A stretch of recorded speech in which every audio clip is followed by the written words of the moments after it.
एक आदमी जो अंधा था, लेकिन सब कुछ देख रहा था। एक औरत जो मुस्कुराती थी, लेकिन उसके हाथ खून से रंगे थे। और एक मर्डर, जिसका कोई गवाह नहीं था। या था? आज हम बात करेंगे बॉलीवुड की सबसे दिमागी फिल्म की, आंधाधुन। और मैं गारंटी करता हूँ, इस वीडियो के बाद आप कुछ देर के लिए चुप हो जाएंगे। तो चैनल सब्सक्राइब करो, नोटिफिकेशन ऑन करो, और चलो शुरू करते हैं। पार्ट 1, आकाश का झूठ। कहानी शुरू होती है एक खरगोश से। हाँ, एक खरगोश। और यही खरगोश इस पूरी कहानी का पहला और आखिरी सिंबल है। लेकिन उस तक पहुंचने से पहले मिलते हैं आकाश से। आकाश एक पियानिस्ट है। पियानो बजाता है, सड़कों पर घूमता है और अंधा होने का नाटक करता है। रुको, नाटक?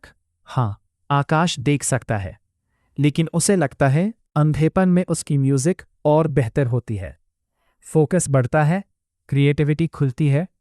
तो उसने एक झूठ चुना, और इसी झूठ ने उसकी पूरी जिंदगी बदल दी।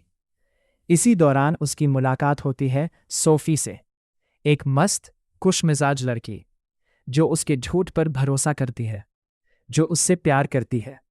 सब ठीक चल रहा था, लेकिन एक दिन आकाश को एक घर में बुलाया गया, प्राइवेट पियानो परफॉर्मेंस के लिए। पार्ट 2, मर्डर का गवाह है। वो घर था प्रमोद सिन्हा का, एक पुराने जमाने के बॉलीवुड एक्टर। आकाश पहुंचा, पियानो बजाने लगा, सब नॉर्मल लग रहा था। और तभी उसने देखा प्रमोद सिन्हा की लाश उसी कमरे में फर्श पर पड़ी थी, और सामने खड़ी थी सिमी, प्रमोद की बीवी, खूबसूरत, ठंडी और बेहद खतरनाक। उसके साथ था इंस्पेक्टर मनोहर मुरली, जो सिमी का आशिक था और प्रमोद का कातिल। अब आकाश के सामने दो रास्ते थे। एक, सच बोलो। दो, चुप रहो। उसने चुना चुप रहना। अंधे का नाटक जारी रखा, जैसे उसने कुछ देखा ही नहीं। लेकिन सिमी बेवकूफ नहीं थी। उसकी आंखें आकाश पर टिकी थी, और उसके मन में एक ही सवाल था, क्या ये लड़का सच में अंधा है? पार्ट 3, सिमी का खेल। सिमी ने टेस्ट किया आकाश को। कभी चुपके से कुछ गिराया, कभी अचानक हाथ उठाया। आकाश हर बार बचता रहा, अपने झूठ को बचाता रहा। सिमी किसी को जिंदा नहीं छोड़ना चाहती थी। अब आकाश उसका अगला टारगेट था। आकाश भागा, बचा। सोफी को बताया कुछ नहीं।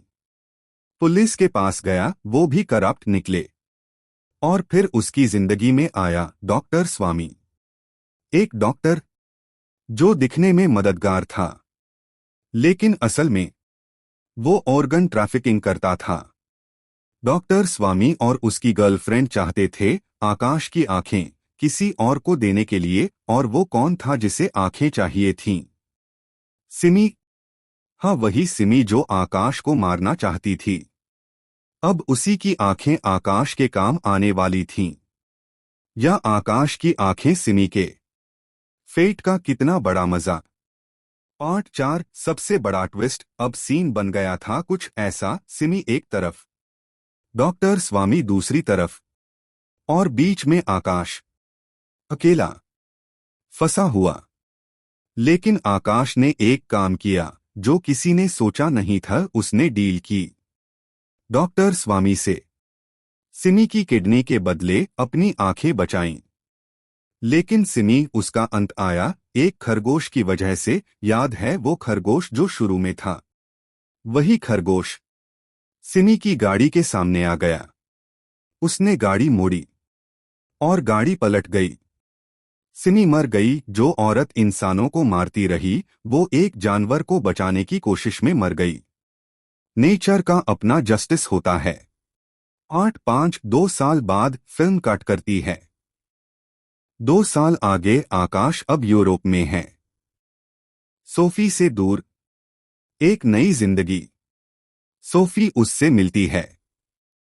आर्या पूछती है, तुम्हारी आंखें ठीक हुईं?